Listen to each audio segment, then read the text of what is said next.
नमस्कार मु स्वागत करुच्ची आम चैनल को मो सहित अच्छा लेलिन महांती विजु जनता दल मुखपात्र एवं रेवेन्सा विश्वविद्यालय से पूर्वतन छात्र रही रेवेन्सा इश्यू आम लगातार देखीचु जे लेलिन महांती सब बेले सामना को आसती मु जानिया चाहिए जे रेवेन्सा जो विवाद होईची अध्यापक माने राजनीति करुछन्ति कि आज कटक सदर विधायक से भाव किसी मंतव्य देइछन्ति एवं मु आशा करुछि जे आपण लेलिन बाबू देखिथिबे जे केमती घटना जहाँ घटुचे कैंपस भितरे ये चीफ वार्डन बनाम कटक सदर विधायक प्रकाश सेठी मु जानिया पई चाहिए जे प्रकृत रे कोन रहितला कैंपस रे घटना एवं आपनकर या पे कोन मतामत रहिछि सर। देखो आज जो स्थिति अच्छी मु तो प्रथम प्रश्न पचारिबी जे वाइस चांसलर कहीं चुप अछंती। वाइस चांसलर को प्रेजेंस रे जेतबेले स्टूडेंट्स और टीचर्स को इंटरफेस होउची जोठी ए तर्क आरंभ हैला जो तर्क रे एचओडी एडुकेशन डिपार्टमेंट रो जे सुदर्शन मिश्र महोदय तांकू जो वार्तालाप हैला एमएलए कटक सदर सांगेरे सेटा प्रेजेंस रे वाइस चांसलर ए वार्तालाप टी मु बुझी पारुनी गोटे इंस्टीट्यूशन रो हेड होइकरी से एपर्यंत कहीं चुप अछंती।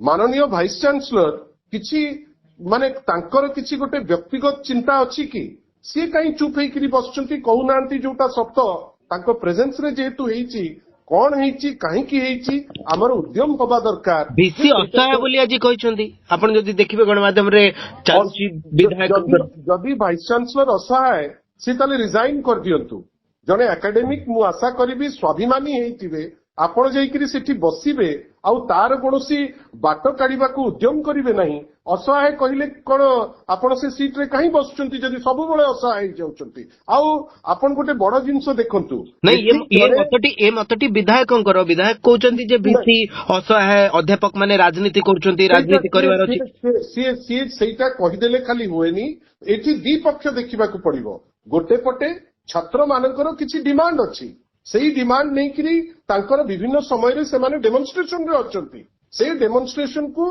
किछि टीचर्स जो माने दायित्व रे थिले से चर्चा करबा को जाइचंती आ सेठी वाइस चांसलर मध्ये अछंती। अपर पक्ष रे जणे एस्टीम्ड एमएलए कर कथा देखंतु एमएलए काहे की गले केमिति गले सेटा गोटे डिफरेंट जिंस आ आमे सेठी राजनीति बाध्य न पुरई करी भी पुरैबा पई गोटे बड़ जिंस रहउची कोन ना जदी आपण उत्कल विश्वविद्यालय रे लोकल एमएलए को सिनेट रो जगह देई नांती उत्कल विश्वविद्यालय होउची भुवनेश्वर नॉर्थ रो आपण निजे तर्जमा करंतु सीतांशु बाबू आपण जमने एमांसिपेटेड जर्नलिस्ट एठी जदी आपण बीजेडी रो जने एमएलए को एठी रखी पारलेनी सिनेट आपण सेठी आपण रखिचंती माने प्रकाश बाबू को सिनेट रो मेंबर हिसाब रे जदी से सिनेट रो मेंबर बेली आज कहउचंती आ दुहाई दउचंती जे मु सिनेट रो मेंबर कैपेसिटी रे जाईची आ से चिठी देइचंती स्पीकर को वर्तमान दुई जनकर दायित्व गोटे vice chancellor should conduct an inquiry at his level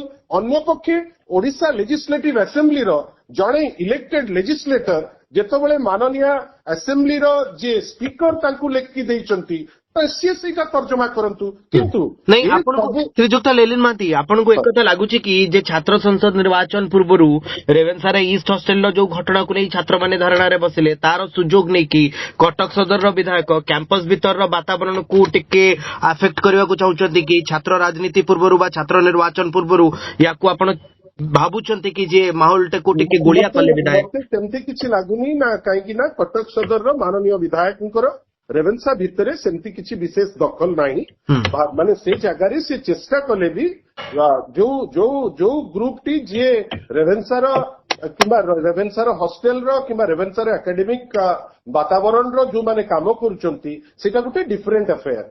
आपण निजे देखुतेबे धीरे धीरे रेवेन्सा रो मान केमती धीरे धीरे कमी कमी जाउची आ ए गवर्नमेंट आसला परठारु मु एटा कैटेगोरिकली कहूची सीतांशु बाबू ए गवर्नमेंट आसला परठारु मोहन माझी महोदयंकर सरकार जोठी एडुकेशन मिनिस्टर हेले सूर्यवंशी सूरज जेबेठारु आसीचंती आपण निजे भाबंतु गोटे वर्ष चली गला रेवेन्सार ना बदलैबा पाई गोटे तर्क आरंभ कले गंडगोल कले केस कले अल्टीमेटली ना धर्मेंद्र बाबू किछि करि पारले ना एडुकेशन मिनिस्टर करि पारले किंतु सुधांशु बाबू सीतांशु बाबू सॉरी आपण मने रखितांतु छात्र मानकर गोटे एकेडमिक ईयर नष्ट हैला ଏବେ କଣ ଏବେ ଯେତେବେଳେ ଆପଣ ଗୋଟେ ଡିସ୍ପ୍ୟୁଟ ହେଇଛି ଛାତ୍ର ଆଉ ଗୋଟେ ଏକାଡେମିକ କ୍ୟାମ୍ପସ ରେ ଖାଇବାକୁ ନେଇକିରି ହେଇପାରେ, ରହିବାକୁ ନେଇକିରି ହେଇପାରେ, ବ୍ୟବସ୍ଥାକୁ ନେଇକିରି ହେଇପାରେ, ଆପଣ ମୁଁ ଆମେ ତ ସେଇ କିନ୍ତୁ ହଷ୍ଟେଲର ବଡ ସଂଗୀନ ଅଭିଯୋଗ ନା ଶ୍ରୀଯୁକ୍ତ ଲେଲିନ ମହାନ୍ତି ଯେ ଅଧ୍ୟାପକ ମାନେ ରାଜନୀତି କରୁଛନ୍ତି, ଏକଥା କେହି କହିନାହାନ୍ତି। ଏକଥା ବିଧାୟକ କହୁଛନ୍ତି, କଟକ ସଦରର ବିଧାୟକ ଯିଏ ପୁଣି ସିନେଟରେ ମେମ୍ବର ଅଛନ୍ତି। ଯେପର୍ଯ୍ୟନ୍ତ ଏକ୍ସାମିନ ହେଇନାହିଁ, ମୁଁ ଭାବୁଛି କଟକ ସଦରର ବିଧାୟକ ଯଦି ସ୍ପିକରଙ୍କୁ ଲେଖିଛନ୍ତି ତାହେଲେ ଆଉ ଟିପ୍ପଣୀ ଦେଇକିରି ଏ ଗଣ୍ଡଗୋଳରେ ପୁଣି ଆପଣ ଘିଅ ଢାଳିବା ଜିନିଷ କରନ୍ତୁ ନାହିଁ। ଆମେ ଆଶା କରିବା ଜଣେ ଇଲେକ୍ଟେଡ ରିପ୍ରେଜେଣ୍ଟେଟିଭ ସେତିକି ସଂଯମତା ତାଙ୍କ ଭିତରେ ଆମେ ଦେଖିବାକୁ ଚାହୁଁ। ଛାତ୍ରମାନଙ୍କର ଇସ୍ୟୁ ନିଶ୍ଚିତ ଭାବେ ଥିବ, ଛାତ୍ରମାନଙ୍କ ଇସ୍ୟୁ ଗୋଟେ ସୌହାର୍ଦ୍ଦ୍ୟପୂର୍ଣ୍ଣ ବାତାବରଣରେ ଟିଚର୍ସ ମାନଙ୍କର ଇନଭଲଭମେଣ୍ଟରେ ସଲ୍ଭ ହେବା ଦରକାର। ଗୋଟେ ପଟେ ଆପଣ ସେ ଜିନିଷ କରିପାରୁନାହାନ୍ତି, ଅନ୍ୟ ପଟେ ଇଏ କମ୍ପ୍ଲେନ କରୁଛନ୍ତି ଯେ ସେ ନିଜେ ଯାଇଥିଲେ ସେଠିକି। କ୍ଷତି କାହାର? କ୍ଷତି ହଉଛି ରେଭେନ୍ସାର ଛାତ୍ରମାନଙ୍କର, କ୍ଷତି ହଉଛି ରେଭେନ୍ସାର ଯୋଉମାନେ ବୋର୍ଡର ମାନଙ୍କର, ଯୋଉମାନେ ବିଗତ କିଛି ଦିନ ହେଲାଣି ତାଙ୍କର ମାନସିକ ଚାପ ଭିତରେ ଥିବେ। ଆମେ ଆଶା କରିବା ଆମ ଦଳ ତରଫରୁ ଆମର ଡିମାଣ୍ଡ ରହିବ, vice chancellor should come out and speak. ଅସହାୟ ଫସହାୟ ଏଗୁଡା ଗୋଟେ ଏସ୍କେପିଷ୍ଟର ଜିନିଷ। ଯଦି ସେ ଆଗ ଇଏ ଅସହାୟ ବୋଲି ବିଧାୟକ କହୁଛନ୍ତି, ଭାଇସ୍ ଚାନ୍ସେଲରଙ୍କର ମୁଁ ସେଇ କଥା କହୁଛି। ଆପଣ ଯୋଉ ଭାଇସ୍ ଚାନ୍ସେଲର ବାହାରକୁ ଆସିକିରି he should make a very clear and categorical stand ଯେ ସିଏ ଯେତେବେଳେ ସେ ଡିସ୍ପ୍ୟୁଟ ହେଲା ଭିସି ଥିଲେ କି ନା। ଯଦି ଭିସି ଥିଲେ ତାହେଲେ ସିଏ କହିବା ଦରକାର ସ୍ପଷ୍ଟ କରି ଯେ ଏ ଗଣ୍ଡଗୋଳ କାହିଁକି ହେଇଛି। ଦ୍ୱିତୀୟ ଜିନିଷ, ରେଭେନ୍ସାରେ ଯେତେବେଳେ ଆମେ କହୁଛେ ହେରିଟେଜ ୟୁନିଭର୍ସିଟି, ସିସିଟିଭି କାହିଁକି ନାହିଁ? ଇଏ ଫେଚକାମି କଣ?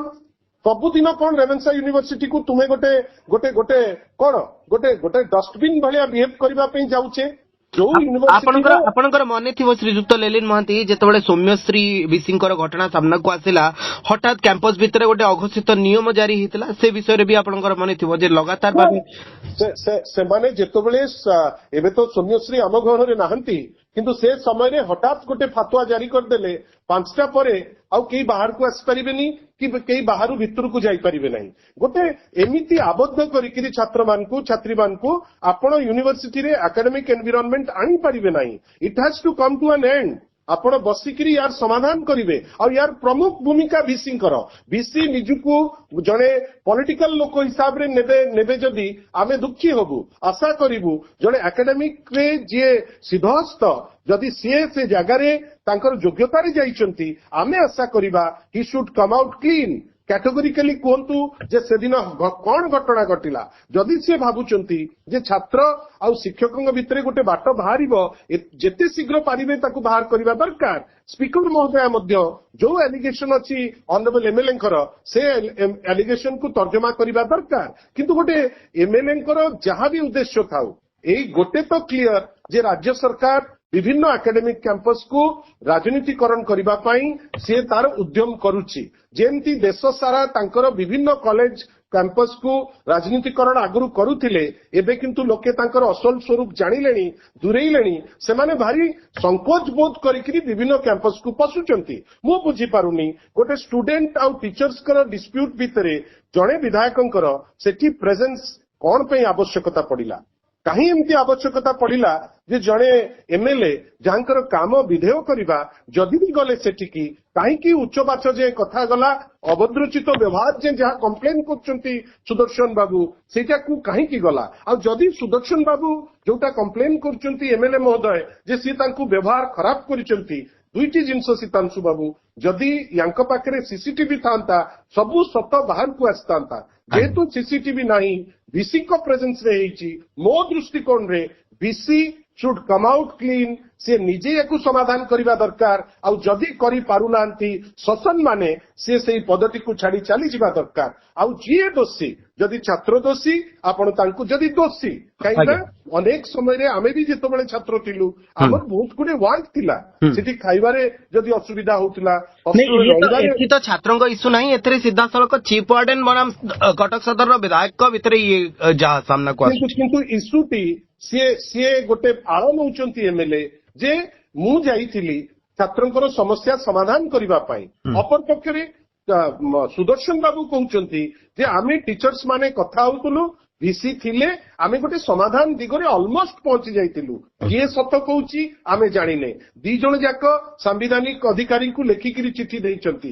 ଆଶା କରିବା ଛାତ୍ରଙ୍କର ରାଇଟ୍ ନିଶ୍ଚିତ ଭାବେ ତାଙ୍କର ରାଇଟ୍ ରହୁ, ଟିଚର୍ସ ମାନଙ୍କର ରାଇଟ୍ ଅକ୍ଷୁର୍ଣ୍ଣ ରହୁ, ଏମଏଲଏ ମଧ୍ୟ ତାଙ୍କର ସମ୍ମାନ ପାଆନ୍ତୁ, କିନ୍ତୁ ରେଭେନ୍ସା ୟା ଦ୍ୱାରା ବଳି ନ ପଡୁ, ରେଭେନ୍ସାର ବଦନାମ ନ ହଉ, ରେଭେନ୍ସାର ଏକାଡେମିକ ଇନଭାରନମେଣ୍ଟ ଡ୍ୟାମେଜ ନ ହଉ। ଆଉ ରେଭେନ୍ସାରେ ଆମେ ଆଶା କରିବା ଆଜ୍ ଆଲୁମିନାଇ, ଆଜ୍ ଏ ସକ୍ସେସଫୁଲ ଆଲୁମିନାଇ ଆମେ ଭଲ ପାଠ ପଢୁଥିଲୁ, ଭଲ ଛାତ୍ର ନେତା ଥିଲୁ, ଆମେ ରେଭେନ୍ସା ପରେ ଜେଏନୟୁ କୁ ଯାଇଥିଲୁ।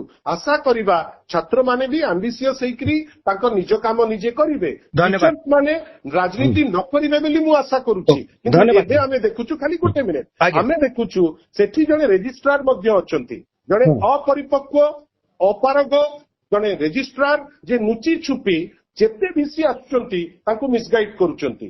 ରିଏଲ ଫଲ୍ସ ହଉଛି ଯୋଉ ରେଜିଷ୍ଟ୍ରାର ବର୍ତ୍ତମାନ ଅଛନ୍ତି ଜଣେ ଅପାରଗ ରେଜିଷ୍ଟ୍ରାର। ମୁଁ ବୁଝିପାରୁନି ତାଙ୍କୁ କାହିଁକି ରଖାଯାଇଛି ସେ ଜାଗାରେ।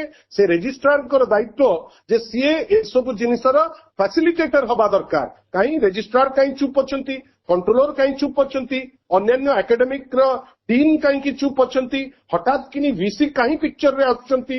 ଭିସି ମୁଁ ଆଶା କରିବି ରାଜନୀତି କରିବେ ନାହିଁ। ଆଶା କରିବା ଏମଏଲଏ ମଧ୍ୟ ଯଦି ରାଜ୍ୟ ସରକାର ତ ଭୁଲ କରିଛି, କାହିଁକି ନା ଯୋଉ ଭୁବନେଶ୍ୱରରେ ଆପଣ ଲୋକାଲ ଏମଏଲଏ କୁ ରଖିପାରିବେ ନାହିଁ ସିନେଟ ମେମ୍ବର ବୋଲି କହି ତାଙ୍କୁ କାଟିଦେବେ, ସେଠି କିନ୍ତୁ ନିଜ ଦଳର ଲୋକଙ୍କୁ ନେଇକିରି ଆପଣ ରାଜନୀତି କରିବା ପାଇଁ ବସେଇବେ। ଆଶା କରିବା ଏଡୁକେସନ ମିନିଷ୍ଟର ସୂର୍ଯ୍ୟବଂଶୀ ସୁରଜ ଯଦି ଏକାଡେମିକ ବାତାବରଣ ଆଣିପାରୁନାହାନ୍ତି ଓଡିଶାରେ, ରିଜାଇନ୍ କରିଦିଅନ୍ତୁ ନା। ଆଉ ସିଏ ତ ଯଦି ନିଜର ପରଫରମାନ୍ସ ଦେଖି ପାରୁନାହାନ୍ତି କାହିଁ ବସିଛନ୍ତି ସେ ଚେୟାରରେ। ଆଉ ଏମଏଲଏ ମହୋଦୟ ଆମେ ଆଶା କରିବା ଯେ ସମାଧାନ କରିବା ଦିଗରେ ଚେଷ୍ଟା କରନ୍ତୁ।